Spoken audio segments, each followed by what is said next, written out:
আসসালামু আলাইকুম। আজ আপনাদের সামনে নিয়ে হাজির হয়েছি একদমই একটা ইউনিক রেসিপি। আ আশা করি আপনাদের কাছে ভালো লাগবে। চলুন। প্রথমে আমি এখানে দেখুন ডুমুর নিয়ে নিয়েছি। আমাদের দক্ষিণবঙ্গে এটাকে ডুমুর বলা হয়। আপনাদের কার অঞ্চলে কী নামে পরিচিত আ আমি সঠিক জানি না, কিন্তু আমাদের এইখানে এটাকে ডুমুর বলা হয়। কার অঞ্চলে কী নামে পরিচিত আপনারা যদি জানেন আমাকে অবশ্যই কমেন্টে জানাবেন। আমি এখন এটাকে আমি কেটে নিব। এই যে এইভাবে এটাকে কেটে নিব। এটাকে প্রথমে ধরে ২ পাশ থেকে কেটে নিতে হবে এবং পাশ থেকে আস্তে আস্তে করে এটা আ আ ছাড়িয়ে নিতে হবে। এটার মাঝে কিন্তু অনেকটাই বিচি বা আঁটি যেটাই বলেন না কেন ওইটা আছে। ওইটা কিন্তু নেওয়া যাবে না। ওইটা কিন্তু নেওয়া যাবে না। সরি, আমার একটা ফোন এসেছিল। দেখুন আমি আরও একটা কেটে দেখাচ্ছি। এই যে প্রথমে ২ পাশ থেকে একটু একটু করে কেটে নিতে হবে। তারপরে আবার পাশ থেকে হালকাভাবে ধরে ধরে কেটে নিতে হবে। সামান্য একটু একটু বিচি কিন্তু আপনার এটার সঙ্গে আসবে, কিন্তু পুরোটা নেওয়া যাবে না। মাঝ থেকে মাঝের বিচিগুলি পুরোটাই ফেলে দিতে হবে। দেখুন আমি এখানে ২টি কেটে দেখিয়েছি। আমার ২টা কাটা হয়ে গেছে। এগুলি আসলে ছুরি দিয়ে কাটা সম্ভব নয়, বটি দিয়ে কেটে নিব। দেখুন আমার কিন্তু এখানে বটি দিয়ে কেটে পুরোটা সম্পূর্ণটা আমার কাটা হয়ে গেছে। আমি এটা কেটে ধুয়ে পরিষ্কার করে নিয়েছি। এখন এটা এই পর্যায়ে আছে।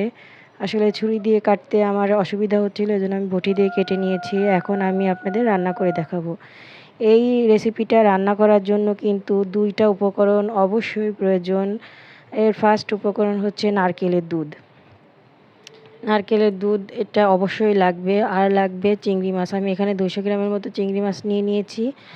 কুটে দিয়ে পরিষ্কার করেছি। দেখুন আমি চুলায় একটা কড়াই বসিয়ে দিয়েছি। এবার দিয়ে দেবো সরিষার তেল। তেলটা দিয়ে আমি গোটা গরম মশলা দিয়ে দেবো, ১টি দারচিনি এবং ২টি এলাচ।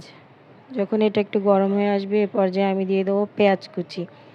আমি এখানে পেঁয়াজ কুচিটা সুন্দর করে ভেজে নেব বেরেস্তার মতো। আমি প্রত্যেকটা রেসিপিতেই বলি পেঁয়াজটা একটু বেরেস্তার মতো ভেজে নেবেন। দেখুন আমি এখানে ১ চামচ আদা বাটা এবং ১ চামচ পেঁয়াজ বাটা দিয়ে দিয়েছি। অফ স্ক্রিনে, সরি, এর জন্য অবশ্যই আপনাদের কাছে ক্ষমা চাই। এখন আমি দিয়ে দিলাম ১ চামচ রসুন বাটা। আসলে আমার বাচ্চাদের জন্য একটু সমস্যা হয়, এজন্য মাঝে সাঝেই অফ স্ক্রিনে এটা দেওয়া হয়ে যায়।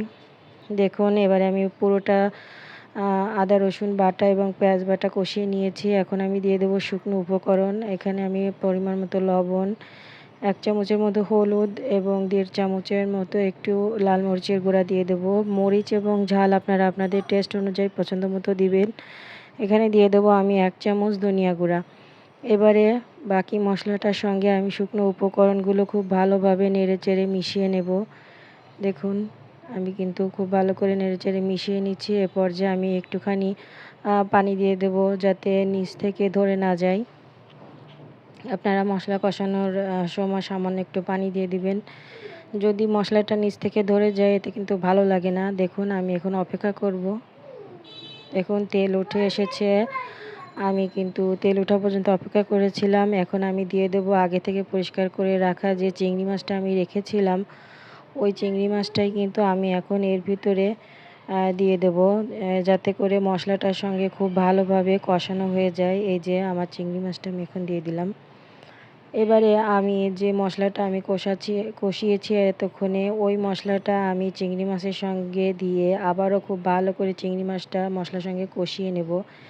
এতে করে চিংড়ি মাছে খুব সুন্দর একটা স্বাদ আসবে, খেতে ভালো লাগবে।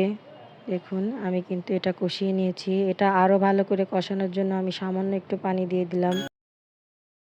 এবারে আমি আবারও একটু ঢাকনা দিয়ে ঢেকে দেব এবং পানিটা শুকানো পর্যন্ত অপেক্ষা করব। ৫ মিনিট পরে আমার পানিটা শুকিয়ে গেছে। এবারে আমি মশলাটার সঙ্গে মাছটা আরও একটু নাড়িয়ে চাড়িয়ে কষিয়ে নিলাম। এই পর্যায়ে আমি দিয়ে দেবো আগে থেকে কুটে রাখা ডুমুর। আমি কিন্তু ডুমুরের সঙ্গে এখানে একটু আলু কুটে দিয়েছি। দেখুন আলুটা আমি একটু ছোট ছোট টুকরো করে দিয়েছি। আলুটা যদি কেউ দিতে চান দিতে পারেন, কারণ আলুটা দিলে কিন্তু এটা খেতে খুবই ভালো লাগে। আমি এখানে ১টি আলু ব্যবহার করেছি।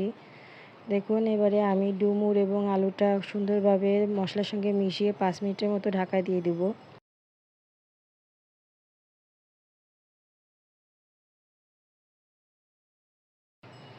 5 মিনিট পরে দেখুন আমি আবারও ফিরে এসেছি। এতে আমার ডুমুরে কিন্তু একটু পানি উঠে এসেছে। এই পানিটা আমি আবার একটু নাড়িয়ে চাড়িয়ে আমি পানিটা কিন্তু পুরোটাই কষানোর সঙ্গে আমি পানিটা পুরোটাই শুকিয়ে নিব।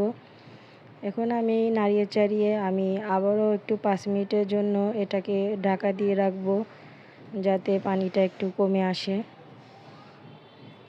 ফিরবো 5 মিনিট পর।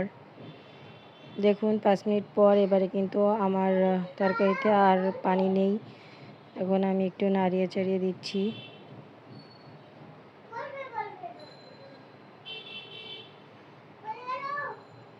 এখন আমি এবারে নাড়িয়ে চাড়িয়ে কী করব, আমি আগে থেকে যে নারকেলের দুধটা আমি বের করে রেখেছিলাম বা তৈরি করে রেখেছিলাম, ওইটাই আমি এখন এই তরকারিতে দিয়ে দেবো। আমি কিন্তু এখানে পুরোটা দিব না, আমি এখানে হাফ দিব, আর হাফ আমি পরে ব্যবহার করব। এই নারকেলের দুধটা অবশ্যই দেওয়ার চেষ্টা করবেন। এটা দিলে কিন্তু আপনি যে পারফেক্ট যে স্বাদটা, এটা কিন্তু আপনি পাবেন না, হলে কিন্তু আপনার স্বাদটা আপনি পুরোটা পাবেন না।